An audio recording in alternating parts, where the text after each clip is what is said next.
Mr. Baber, first of all, thanks for taking time to speak with me. I do appreciate it. Good to see you. Good to be with you. Look, you're one of the candidates who've called for the membership list to be released now. Why do you think that's so urgent?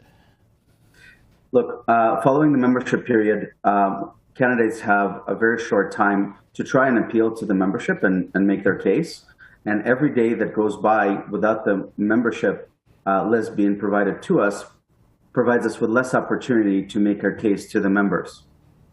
So when Mr. Batherson, the president of the party, told me earlier this week, look, it could be weeks, maybe the end of July, before the membership lists have been fully vetted and that those people making applications have been authenticated. What kind of a disadvantage do you think that would put you at to have to wait that long to try and reach some of these people? That would be an unacceptable proposition. The vote is scheduled to take place around early August. And so releasing the list anywhere near middle of July or end of July would leave us with no time to plead our case to all new members, which we obviously happy have joined the Conservative Party of Canada. I don't believe that the Conservative Party has any leg to stand on here.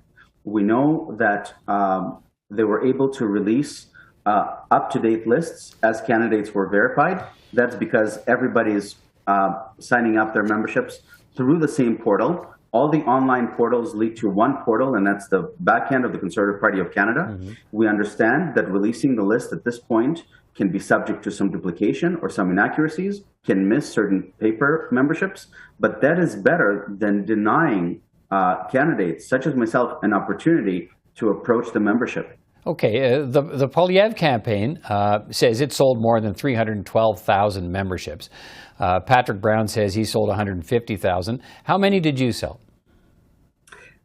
We sold a pretty good number. It's not a number that I will reveal today. But why not? I think some decisions are left internally within the campaign. I think that by historical measures, we have done very, very well. I also understand that we're very, very competitive against some of the other candidates in the race. But what I'd like to focus on, the number of the membership doesn't really matter as much because we still need to eliminate all the duplicates. Some of those may be renewals.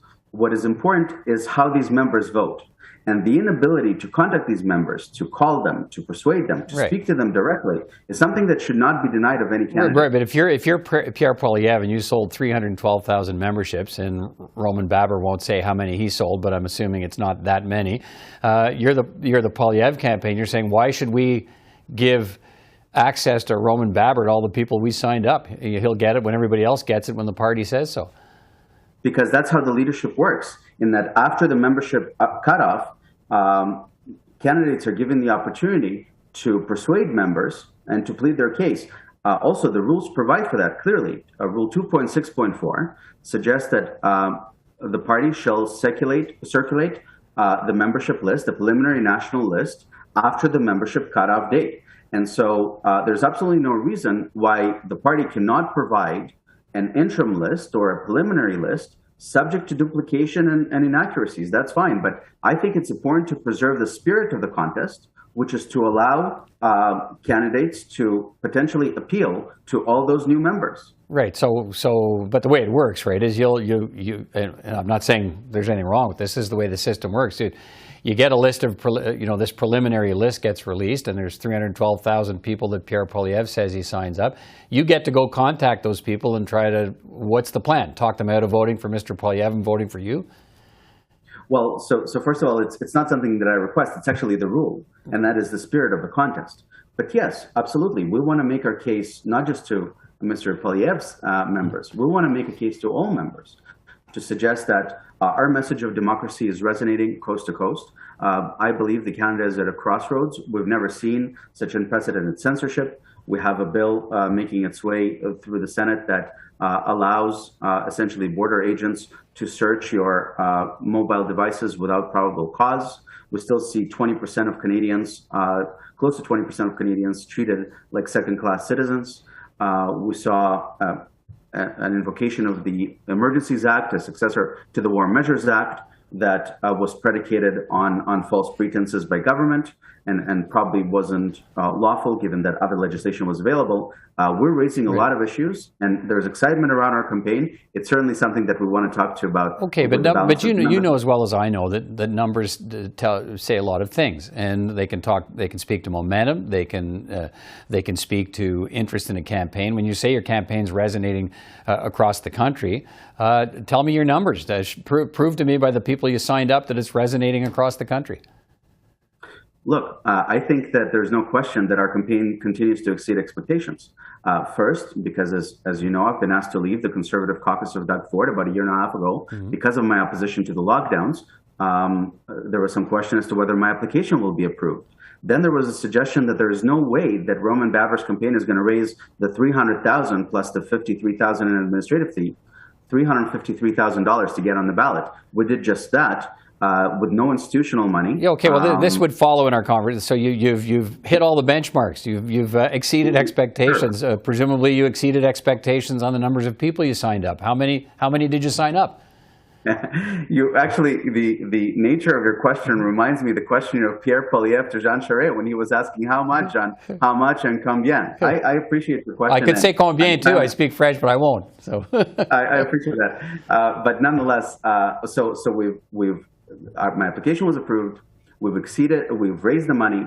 I certainly think that we've exceeded expectations during both the English debates and did okay in the French debate.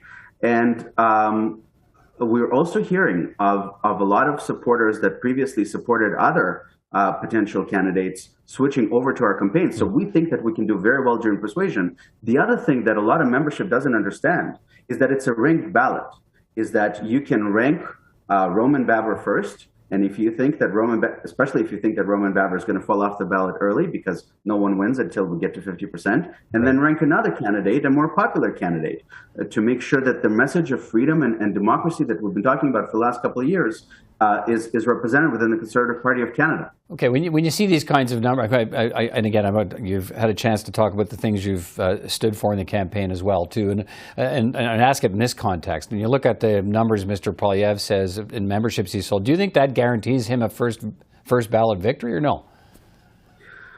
Look, I'm not sure because there's no question that Pierre ran a terrific campaign, and I congratulate him for that. The campaign is not over.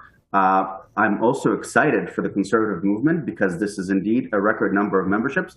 This is something that we should celebrate as a whole as a party because we have now generated a record number of people that are mobilizing to help us win the next election.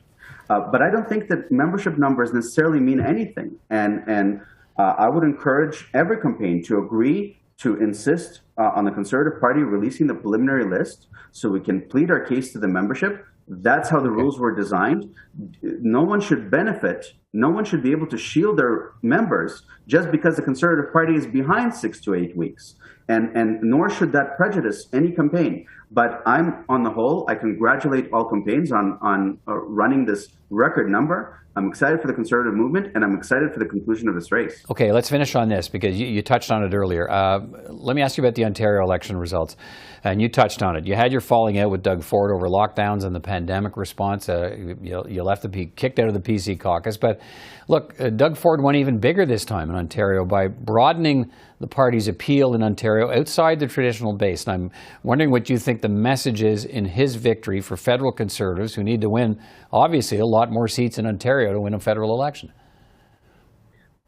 We saw a record turnout in this Ontario election, and what I think that speaks to is that we need to provide alternatives that can appeal to more Canadians that are excited to participate in the democratic process. I propose to focus on the fact that Canada right now is at a crossroads. We are seeing an unprecedented erosion of democracy that concerns a lot of Canadians. That's what I predicated my run on, and that's why I think that we continue to exceed expectations. I think that the Conservative movement cannot afford another loss to Justin Trudeau or a potential successor like Chrystia Freeland. And I'm excited about the prospects of this party, especially given the record number of memberships. And I look forward to continue to appealing to Canadians coast to coast on our message of democracy. All right, Roman Baber, good to talk to you. And as I say to all the candidates, good luck. And hope we get a chance to talk again. Thanks for your time. Thank you, sir.